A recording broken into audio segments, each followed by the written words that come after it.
Assalamualaikum warahmatullahi wabarakatuh. Nama saya Nurul Huda binti Muhammad Rashid, nombor metrik 4212006881. Saya ingin menyampaikan ceramah yang berkaitan dengan tajuk kami, iaitu Haji dan Umrah. Saya ingin menyampaikan sebuah kisah yang berkaitan dengan Sa'i. Sa'i ni sebenarnya kisah dia daripada Siti Hajar yang mencari air untuk anaknya, iaitu Nabi Ismail alaihissalam. Menurut Dr. Syekh Mustafa Murad, iaitu guru besar Universiti Al-Azhar, dalam bukunya yang bertajuk Zawjah Al-Anbiya, Siti Hajar ni pada mulanya dia merupakan seorang perempuan yang membantu Siti Sarah, iaitu isteri Nabi Ibrahim, yang dikatakan ia didatangkan dari tanah Kanaan untuk menemani Nabi Ibrahim dalam perjalanan panjang dari Mesir menuju ke Mekah. Sepanjang dia berkahwin dengan Nabi Ibrahim, mereka tidak dikurniakan seorang anak. Jadi Siti Sarah ni dengan rasa cinta yang ada buat suami dia macam berfikirlah nak beri seorang anak lelaki untuk suaminya sebagai penerus perjuangan. Jadi Siti Sarah ni pun meminta Siti Hajar untuk menikah dengan suaminya, iaitu Nabi Ibrahim, dan dia pun berharap, dan Siti Sarah ni berharap pernikahan tu membuahkan hasil.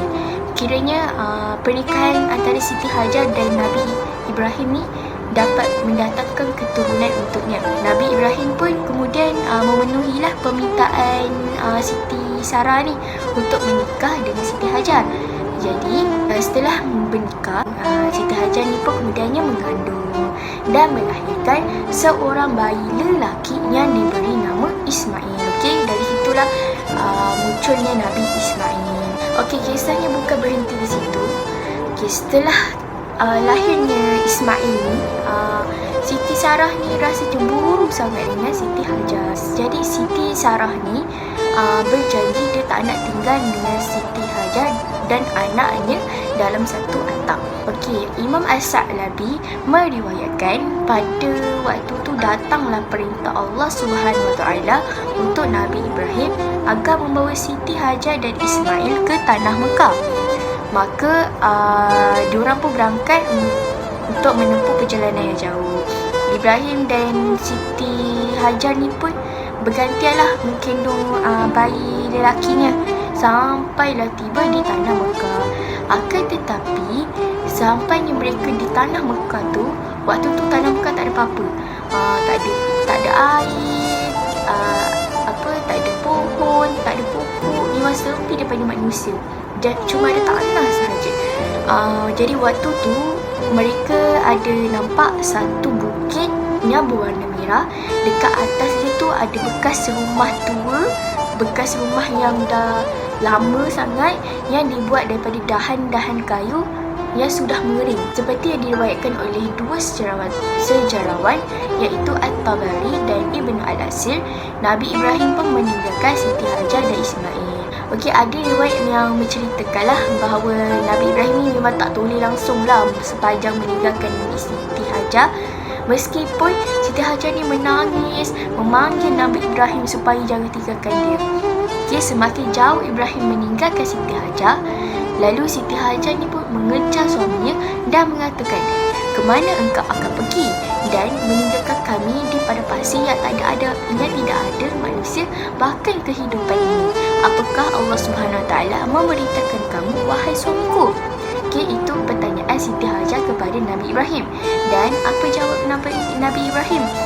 Jawapan Nabi Ibrahim adalah benar. Dan Siti Hajar pun berkata, "Kalau begitu Allah pasti tidak akan membiarkan kami." Kiranya Siti Hajar ni dia fikir positif lah. Mungkin ada hikmah di sebalik apa yang Allah perintahkan untuk Nabi Ibrahim ni. Selepas Nabi Ibrahim dah pergi meninggalkan mereka, Siti Hajar ni pun pandanglah dekat seluruh kota Mekah tu. Dekat area situ memang tak ada apa-apa. Jadi daripada situ dahlah panas, tak ada apa-apa. Tetapi Siti Hajar ni masih percaya dan yakin atas ucapan yang disampaikan oleh sang suami bahawa kekuasaan Allah tu adalah benar. Jadi dia masih masih fikirlah apa yang Allah perintahkan untuk suami dia tu ada hikmah. Allah kan selalu tolong hamba-Nya dalam kesusahan, okey. Jadi tidak ada alasan lah untuk Siti Hajar untuk tidak percaya atas janji Allah yang disampaikan oleh sang suaminya. Masa pun berlalu dengan cepat. Tangisan Ismail pun mula terdengar. Jadi itu satu petanda yang anak lelakinya itu sedang kehausan. Oleh itu Siti Hajar pun cari air lah.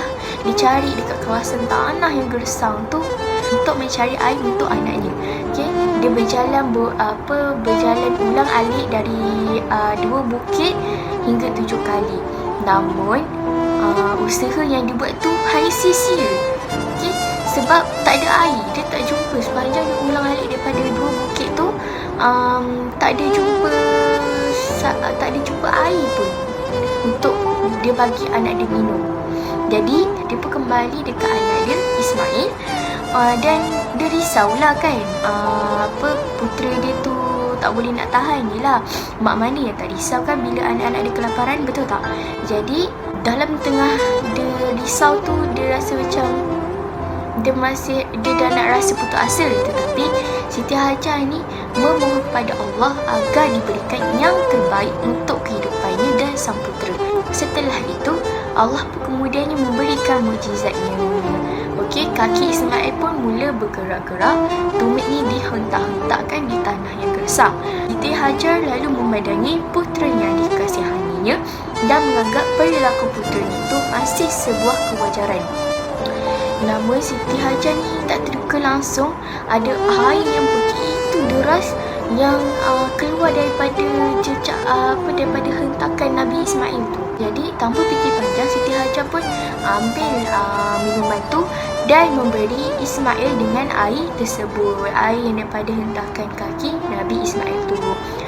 Dan kemudiannya Siti Hajar pun mengambil untuk dirinya. Yelah, kalau kita pun duduk dekat tanah yang gersang, yang tak ada apa-apa, yang tak ada makanan, tak ada minuman, tak ada orang langsung, kalau kita sendiri duduk dekat situasi Siti Hajar pun kita akan rasa macam haus sangat. Walaupun contoh waktu puasa kan, waktu puasa kan kita tahan lapar dan dahaga kan. Waktu sepanjang kita puasa tu kan kita rasa haus, nak lagi kalau tengah panas, betul tak? Bila tengah panas kan kita rasa haus, kita rasa lapar. Macam itulah situasi yang Siti Hajar hadapi. Jadi sumber air yang daripada hentakan kaki Nabi Ismail tu dikenali sebagai mata air Zam-Zam. Air itulah yang membantu Siti Hajar untuk bertahan dekat lembah yang gersang tu. Jadi kesimpulannya, apa yang kita dapat dari cerita tentang Siti Hajar dan anaknya adalah Siti Hajar ni memang seorang perempuan yang kuat.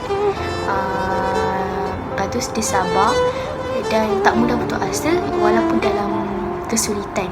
Jadi kita sebagai manusia perlulah contohi Siti Hajar. Bila kita ada ujian yang mendatang untuk kita, apa-apa ujian sekalipun, contoh ujian tu orang pandang hina dekat kita kan. Contoh orang pandang hina dekat kita, orang tak suka dekat kita, jadi kita kena sabar. Kita kena sabar, jangan terus melenting lah kalau ada orang buat kita macam tu. Lepas tu selain sabar, kita harus kuat. Kuat pun salah satu nilai yang kena ada dalam diri kita. Seterusnya, kita jangan mudah putus asa.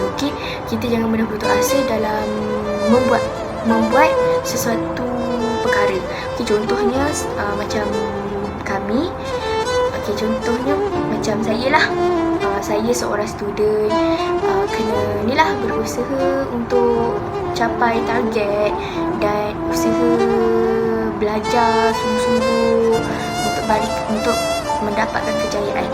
Selain daripada sabar, kuat dan tak mudah putus asa, kita haruslah bertawakal kepada Allah. Contoh kita dah tak kuat, lepas tu rasa macam dah nak habis putus asa, kita kena doa dekat Allah, kita tawakal dekat Allah supaya beri kekuatan untuk kita dalam meneruskan perjuangan, memberi kita kesabaran, dan inilah memberikan kita kekuatan dalam menghadapi perkara-perkara yang agak sukar untuk kita harungi. Hanya Allah lah sebaik-baik perancang, dan hanya Dia sahaja yang tahu apa yang akan jadi pada masa akan datang.